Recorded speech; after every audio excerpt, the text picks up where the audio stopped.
था बुजुर्ग 70 साल का, इसलिए कत्ल कर दिया गया कि ये गली में बैठता है और हम लोग गुजरते हैं तो रास्ते में दुश्वारी होती है। जैसे ये माँ जी बैठे हैं इसी तरह इसी जगह इनका शोहर जो कि 70 साल का बुजुर्ग था वो बैठता था और वो सामने घर वालों ने इसलिए कत्ल कर दिया कि ये सारा दिन गली में ही बैठा रहता है। वो बेचारा 70 साल का बूढ़ा था, कहाँ जाता और वो क्या करता। अब पुलिस इनको चक्कर थाने के लगवा रही है बार बार और कह रही है कि हम लोग कातिल नहीं पकड़ सकते, हम लोग कातिलों से डरते हैं। आपका बूढ़ा 70 साल का उन लोगों ने मार दिया तो वो हमें भी मार सकते हैं, ऐसा कहते हैं पुलिस वाले इस माँ को और कहते हैं कि खुद कातिल ढूंढो, हमें कॉल करो, हम लोग पकड़ लेंगे। ऐसा चूरन दे रहे हैं इस माँ को। मैं इस माँ जी का नंबर भी दूंगा वीडियो के एंड में। खुदारा इस वीडियो को शेयर भी करिएगा ताकि इस माँ की मदद भी हो सके। बेचारी अब खर्चे से भी तंग है, पैसे नहीं होते थाने के चक्कर लगाने के और बड़ी मुश्किल थाने तक जाती। बता रही थी मुझे कि कभी मैं पैदल भी थाने जाती हूँ। वो बेचारा कमाता था, 70 साल की उम्र में बूढ़ा शख्स इस माँ के लिए मेहनत करता था।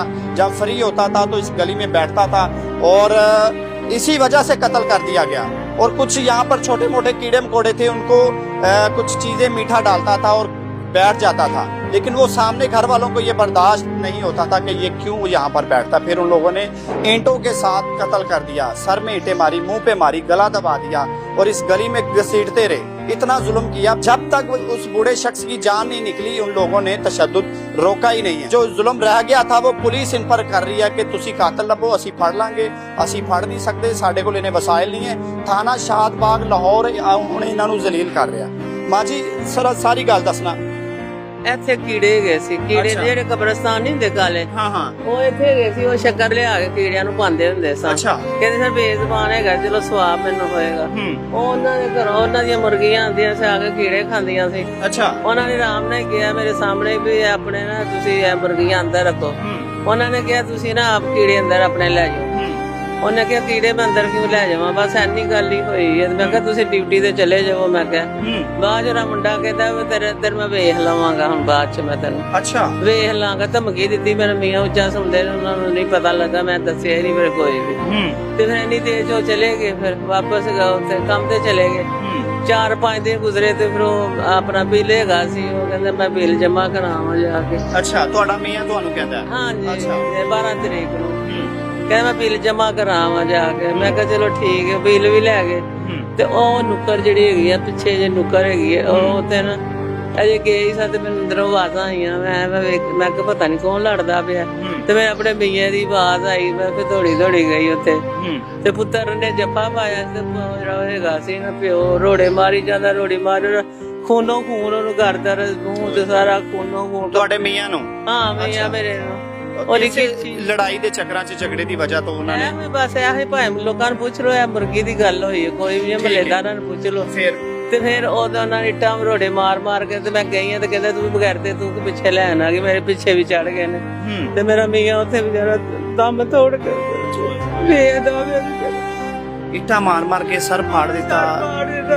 ਜਦੋਂ ਕਿਸੇ ਵੀ ਗੁੱਡੇ ਦੇ ਸਾਰੇ ਖੂਨੋਂ ਖੂਨ, ਕੱਪੜੇ ਉਹਦੇ ਵਿਚਾਰੇ ਦੇ ਹੋ ਗਏ ਸਾਰੇ ਮੌਕੇ ਤੇ ਹੀ ਮਰ ਗਏ ਸਨ। ਮੌਕੇ ਤੇ ਫਿਰ ਉਹ ਮੰਜੀ ਤੇ ਪਾ ਕੇ ਫਿਰ ਅਸੀਂ ਘਰ ਲੈ ਕੇ ਆਏ, ਮਰ ਗਏ ਜਾਨੀ ਦਾ ਵਿਚਾਰਾ ਮੇਰੇ ਤੋਂ ਬੇਦਾ ਪਿਆ ਸੀ। ਕਹਿੰਦਾ ਮੈਨੂੰ ਛੱਡ ਕੇ ਤੁਹਾਡੇ ਲਈ ਦੇਖ ਰਹੇ ਸਨ। ਮੈਨੂੰ ਇੰਨਾ ਪਿਆਰ ਕਰਦੇ, ਮੇਰੇ ਬਗੈਰ ਇੱਕ ਮਿੰਟ ਚ ਰਹਿੰਦੇ ਮਹੀਨਾ ਹੋ ਚੱਲਿਆ। 70 ਸਾਲ ਦੀ ਉਮਰ 'ਚ ਵੀ ਕੰਮ ਕਰਦੇ ਸਨ, ਮਿਹਨਤ ਤੁਹਾਡੇ ਵਾਸਤੇ ਕਰਦੇ ਸਨ? ਹਾਂ ਮੇਰੇ ਵਾਸਤੇ ਕਰਦੇ ਸਨ। ਕੀ ਕੰਮ ਕਰਦੇ ਸਨ? ਗਾਰਡ ਦਾ ਕੰਮ ਕਰਦੇ ਸੀ, ਮਿਹਨਤ ਮਜ਼ਦੂਰੀ ਕਰਦੇ ਸਨ। ਤੁਹਾਡਾ ਸਹਾਰਾ ਉਹ ਹੀ ਸਨ। 25,000 ਲਿਆਂਦੇ ਸੀ, 20,000 ਮੈਨੂੰ ਦਿੰਦੇ ਸੀ। 5 ਵਿਚਾਰੇ ਮੋਟਰਸਾਈਕਲ ਵਾਸਤੇ ਕਹਿੰਦੇ ਪੈਟਰੋਲ ਪਾਣਾ, ਮੈਂ ਬਸ ਉਹਨਾਂ ਗੁਜ਼ਾਰਾ ਹੁੰਦਾ ਸੀ। ਉਹ ਵਿਚਾਰੇ ਹੁਣ ਚਲੇ ਗਏ ਨੇ।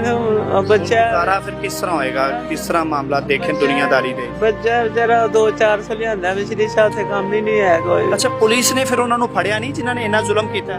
ਬਾਬੇ ਨੂੰ ਤੇ ਫੜ ਲਿੱਤਾ ਨਾ, ਤੇ ਪੁੱਤਰ ਉਹਦਾ ਜਿਹੜਾ ਸੀ ਉਹ ਨੱਸ ਗਿਆ। ਅੱਛਾ ਪੁੱਤਰ ਜਿਹੜਾ ਅਸਲ ਕਾਤਲ ਸੀ ਉਹ ਦੌੜ ਗਿਆ, ਜਿਹੜਾ ਕਾਤਲ ਨਹੀਂ ਸੀ ਉਹਨੂੰ ਫੜ ਲਿਆ ਪੁਲਿਸ ਨੇ? ਫੜ ਲਿੱਤਾ। ਬਾਬਾ ਵੀ ਕਾਤਲ ਸੀ, ਉਹਨੇ ਤੇ ਇੱਟਾਂ ਰੋੜੇ ਮਾਰੇ ਤੇ ਸਿਰ 'ਚ ਮਾਰੇ। ਹਾਂ ਤੇ ਅਸਲ ਜਿਹੜਾ ਮੁਜਰਮ ਸੀ, ਜਿਹੜਾ ਉਹਨਾਂ ਦਾ ਬੇਟਾ ਸੀ, ਉਹਨੇ ਪਿੱਛੋਂ ਜੱਫਾ ਪਾਇਆ। ਉਹ ਕਿਉਂ ਨਹੀਂ ਪੁਲਿਸ ਨੇ ਫੜਿਆ? ਉਹ ਕੀ ਕਹਿੰਦੀ ਪੁਲਿਸ? ਪਤਾ ਨਹੀਂ, ਉਹ ਲੈ ਦੇ ਕੇ ਉਹਨਾਂ ਨੇ ਉਹਨੂੰ ਛੱਡ ਦਿੱਤਾ ਤੇ ਉਹਨੂੰ ਕੱਚੀ ਜ਼ਮਾਨਤ ਕਰਾ ਲਈ ਹੈ ਹੁਣ ਉਹਨਾਂ ਨੇ। ਤੇ ਹੁਣ 2 ਦਫਾ ਜੱਜ ਕੋ ਅੱਜ ਵੀ ਡੇਟ ਹੈਗੀ ਸੀ, ਅੱਜ ਗਏ ਸੀ ਤਰੀਕ, ਫੇਰ ਉਹਨਾਂ 12 ਪਾ ਉਹਨੂੰ ਫੜਦੇ ਕਿਉਂ ਨਹੀਂ? ਕੀ ਕਹਿੰਦੀ ਪੁਲਿਸ? ਤੁਸੀਂ ਲੱਭ ਕੇ ਲਿਆਓ ਜਾਂ ਅਸੀਂ ਫੜ ਲਾਂਗੇ ਕਹਿੰਦੇ ਨੇ? ਮੈਂ ਅਮਰ ਰੋਡ ਗਈ ਨਾ ਥਾਣੇ ਸ਼ਾਹਬਾਗ, ਮੈਂ ਤੇ ਤਾਹਰ ਮੇਰਾ ਬੇਟਾ, ਮੈਂ ਉਹਨਾਂ ਨੂੰ ਕਿਹਾ, ਮੈਂ ਕਿ ਬਾਬਾ ਨੇ ਫੜਿਆ ਰੇ ਪੁੱਤਾਂ ਨੂੰ ਵੀ ਫੜੋ ਤੁਸੀਂ ਜਾ ਕੇ। ਤੇ ਕਹਿੰਦਾ ਐਸਾ ਜੋ ਕਹਿੰਦਾ ਤੁਸੀਂ ਲੱਭੋ ਜਾ ਕੇ। ਅੱਛਾ, ਕਹਿੰਦਾ ਤੁਸੀਂ ਲੱਭੋ ਤੇ ਅਸੀਂ ਫੜ ਲਾਂਗੇ। ਤੇ ਮੈਂ ਕਿਹਾ ਫਿਰ ਤੁਸੀਂ ਇੱਥੇ ਕਿਉਂ ਬੈਠੇ ਹੋ? ਅੱਛਾ, ਜੇ ਅਸੀਂ ਲੱਭਣਾ ਤੇ ਫਿਰ ਤੁਸੀਂ ਲੱਭੋ। ਯਾਰੇ ਪਿਓ ਨੂੰ ਮੈਂ ਕਿਹਾ ਮਾਰੋ, ਮਾਰ ਕੁੱਟ ਕੇ ਅੱਗੇ ਬਿਠਾਓ, ਤੇ ਮੈਂ ਕਿਹਾ ਆਪੇ ਦੱਸ ਦੇਗਾ। ਅੱਛਾ, ਕਹਿੰਦਾ ਉਹ ਮਰ ਜਾਏਗਾ। ਤੇ ਮੈਂ ਕਿਹਾ ਸਾਡਾ ਨਹੀਂ ਮਰਿਆ, ਉਹ ਕੋਈ ਇਨਸਾਨ ਨਹੀਂ ਸੀ। ਐਸਾ ਜੋ ਤੁਹਾਨੂੰ ਕਹਿੰਦਾ ਤੁਸੀਂ ਲੱਭੋ ਜਾ ਕੇ? ਕਹਿੰਦਾ ਤੁਸੀਂ ਲੱਭੋ। ਤੇ ਉਹਨਾਂ ਨੂੰ ਕਿਹਾ ਨਹੀਂ ਕਿ ਮੈਂ ਇਸ ਹਾਲਤ 'ਚ ਬੰਦੇ ਫੜ ਸਕਣੀ ਹੈ, ਮੈਂ ਲੱਭ ਸਕਣੀ ਹੈ? ਨਾਲ ਸਾਨੂੰ ਕੀ ਪਤਾ ਕਿੱਥੇ ਹੈਗਾ। ਐਸਐਚਓ ਦਾ ਨਾਮ ਕੀ ਹੈ? ਪਤਾ ਨਹੀਂ ਮੈਨੂੰ, ਨਾਂ ਨਹੀਂ, ਮੇਰਾ ਪੁੱਤਰਾਂ ਦਾ ਨੰਬਰ ਹੈਗਾ। ਅੱਛਾ, ਥਾਣਾ ਕੀ ਹੈ? ਥਾਣਾ ਕਿਹੜਾ ਹੈ? ਅਮਰ ਰੋਡ ਦੇ ਸ਼ਾਹਬਾਗ। ਪੁਲਿਸ ਇਨਸਾਫ ਦੇ ਰਹੀ ਤੁਹਾਨੂੰ ਕਿ ਨਹੀਂ? ਪੁਲਿਸ ਤੋਂ ਮੁਤਮਈਨ ਹੋ ਮਾਜੀ? ਬਸ ਕੋਈ ਨਹੀਂ, ਅੱਜ ਫੇਰ ਉਹਨਾਂ ਡੇਟ ਦੇ ਦਿੱਤੀ ਉਹਨਾਂ ਨੇ, ਚੱਕਰ ਲਵਾ ਰਹੇ ਨੇ। ਚੱਕਰ ਲਵਾ ਰਹੇ, ਤਾਲੇ ਵੀ ਤੇ ਦੂਸਰੇ ਵੀ। ਫੇਰ ਮੈਂ ਉਹਨਾਂ ਕਿਹਾ, ਮੈਂ ਕਿਹਾ ਪੋਸਟਮਾਰਟਮ ਦੀ ਰਿਪੋਰਟ ਦੇ ਦਿਓ। ਤੇ ਕਹਿੰਦਾ ਆਪੇ ਜਾ ਕੇ ਲੈ ਆਓ। ਥਾਣੇ ਵਾਲੇ ਕਿਹੜੇ ਨੇ? ਹਾਂ, ਇਹ ਕਹਿੰਦੇ ਨੇ ਕਿ ਤੁਸੀਂ ਰਿਪੋਰਟ ਵੀ ਆਪੇ ਹੀ ਲਾ ਕੇ ਆਓ। ਹਾਂ, ਮੈਨੂੰ ਕਹਿੰਦਾ ਆਪੇ ਜਾ ਕੇ ਰਿਪੋਰਟ ਲੈ ਆਓ। ਮੈਂ ਕਿਹਾ ਮੈਨੂੰ ਕੀ ਪਤਾ ਕਿੱਥੇ ਮਿਲਦੀ ਹੈ। ਤੇ ਕਹਿੰਦਾ मैं वो अस्पतालों में। नंबर बोलो जरा अपना। माँ जी का मैं नंबर भी दूंगा, और खुदा का वास्ता माँ का सहारा लाजमी बनिएगा। ना तो बेचारी अदालतों के चक्कर लगा सकती है और ना ही थानों के, क्योंकि पुलिस बेचारी क्या मासूम है, उसको पता नहीं है, क्योंकि पुलिस का काम नहीं है कातिल पकड़ना। इस माँ जी को कहते हैं कि आप ढूंढो कातिल को, हम लोग पकड़ेंगे। और ये कैसे कातिल पकड़े, अब कहाँ जाए? खुद बेचारी बेजार है बैठने से उठने से, और पुलिस इसको कह रही है। ये थाना शाहबाग लाहौर की मैं बात कर रहा हूँ। एसएचओ कहता है खुद माँ जी तुसी लभो, असी फड़ लांगे। आईजी साहब कहते हैं मेरी पुलिस सुधर गई है।